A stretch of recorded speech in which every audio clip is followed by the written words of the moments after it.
L'intérieur de ronde, c'est un muscle qui est un peu en forme de cœur, qu'on voit ici. Ensuite, ce qu'on va faire, c'est qu'on va venir enlever notre pointe de surlonge. On a longé l'os de la hanche qui s'appelle le fémur. Vous allez continuer à le suivre. Vous allez dégager. Vous avez un petit os qui est ici qui s'appelle la palette du genou, qu'on appelle la rotule, qu'on va dégager. Toujours en longeant le fémur, vous allez le contourner et vous allez virer votre fesse. Vous allez voir que la voie naturelle est juste ici. Il y a une veine de gras, puis vous allez venir dégager ce qu'on appelle la pointe de surlonge. La pointe de surlonge, c'est un muscle qui serait très apprécié pour les amateurs de roast beef, qui peut être aussi fait en steak, qui peut être fait aussi en cube à fondu, cube à brochette. Vous enlevez l'excédent de gras, simplement, comme ceci. Ce qui est toujours important, c'est de regarder dans quel sens sont vos fibres pour le trancher dans le sens contraire des fibres. Vous allez enlever la membrane qui est sur la surface et ça, c'est votre petite pointe de surlonge. L'ensemble de vos fibres sont comme ça, donc on va le trancher dans ce sens-là. Et si on fait un rôti, tout simplement, on va l'attacher avec une petite corde pour qu'il garde sa forme lors de la cuisson.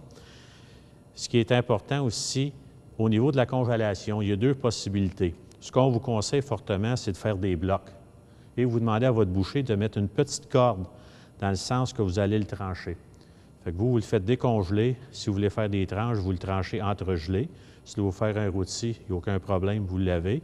Si vous voulez faire de la fondue chinoise, vous emmenez le morceau sur votre boucher puis il va vous le trancher à fondue chinoise. C'est la façon idéale de garder des blocs pour la conservation. Vous allez la conserver 2 fois plus longtemps que si vous la faites toute tranchée. Okay? Ensuite, on va enlever notre extérieur de ronde avec notre surlonge. Vous allez contourner l'os de la cuisse qui s'appelle toujours le fémur. Et en même temps, on va dégager le jarret ici et on va venir le défaire dans l'articulation. Vous avez simplement à plier l'os, puis vous allez arriver dans l'articulation. Vous dégagez l'os qui est là. Ensuite, tout simplement, suivant la voie naturelle, vous venez dégager votre jarret arrière, vous coupez le tendon qui est là, et on obtient ici la surlonge. On peut y enlever le vaisseau sanguin qui est ici. Juste ici, vous allez voir que le muscle, il se sépare. Vous allez couper ça là. Ça ici, c'est votre surlonge, qui peut être cuit en rôti, qui peut être tranché en tranches, ou bien non, qui peut être fait en cube à brochette, cube à fondu. Tout simplement enlever l'excédent de gras et le tour est joué.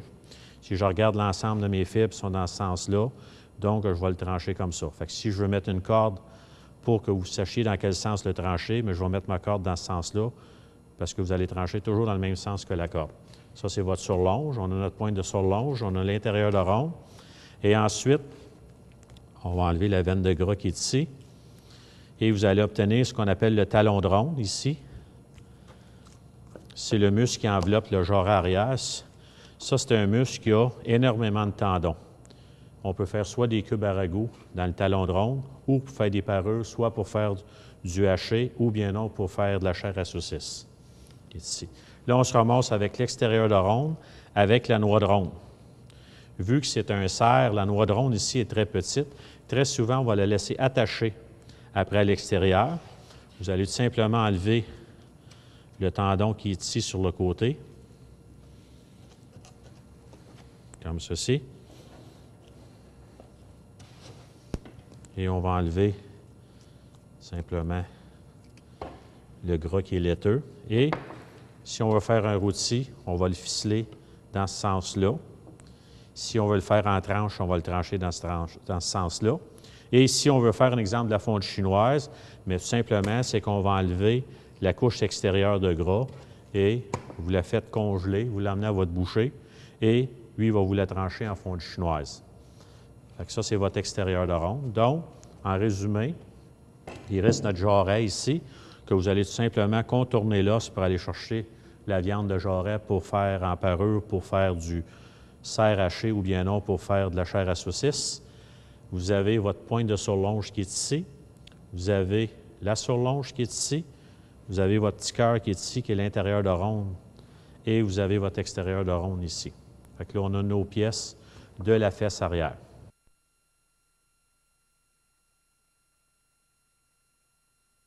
Là, on va reprendre l'intérieur de ronde, puis je vais vous montrer comment faire des tranches.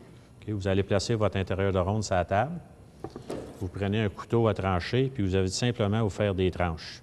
La première tranche n'est pas égale, et on va faire ce qu'on appelle des belles tranches pour faire cuire à la poêle. On peut les trancher plus épais pour le faire cuire sur le charcoal, comme ceci. Fait que si on obtient notre intérieur de ronde qui est ici, pour faire des belles tranches, comme ça. Okay. Faites simplement glisser votre couteau, puis vous tranchez l'épaisseur désirée selon vos goûts, comme ceci. Et voilà. Et je peux m'en garder un morceau pour faire soit de la fondue chinoise, comme je vous disais tantôt, un petit rôti, cube à brochette, cube à fondu, ou je peux le trancher au complet pour me faire des tranches d'intérieur de ronde pour cuire à la poêle sans problème.